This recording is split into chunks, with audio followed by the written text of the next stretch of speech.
I asked him to stop. He turned the child locks on instead. I said, "Hey, you missed my turn." He nodded slowly. Shortcut. I opened Google Maps. We were heading toward the industrial side of town.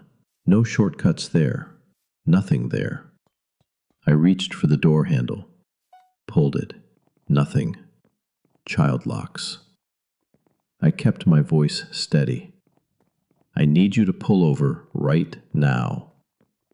He looked at me in the rear view. Long, calm.